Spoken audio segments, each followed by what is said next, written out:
10 కోట్లు ఖర్చు పెట్టి ల్యాబ్స్ కట్టుకొని స్పేస్ ల్యాబ్, అండర్లింగరింగ్ labs, physics, chemistry, biology lab, space lab అవన్నీ కట్టుకున్న తర్వాత హోల్ అకాడమిక్ ఇయర్ చాలామంది పిల్లలు ఇన్నోవేషన్లో, రకరకాల ఆలోచనలో, కొత్త కాన్సెప్ట్స్ అయినా బాగా ఆలోచించి ఇన్నోవేషన్ ఆలోచన చేస్తూ పిల్లలు బాగా అప్షేట్ బాగా డెవలప్ అయింది. అంత డెవలప్ అయ్యి సార్ పిల్లలు అడిగారు, sir whenever we are going to conduct a science fair, in the science fair we are going to perform space lab, another lab, college lab. అట్లా వాళ్ళు చెప్పినప్పుడు ఆలోచించుకొని ఈ కార్యక్రమాన్ని స్టార్ట్ చేయడం జరిగింది.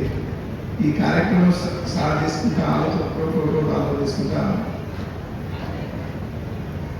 ఏప్రిల్ మార్చి 14 వరకు half day full day schools ఉన్నాయి.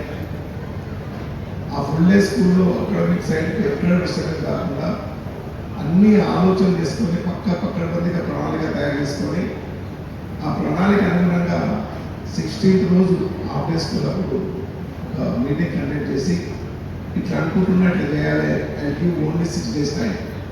Within 6 days every teacher you have to prepare 5 projects.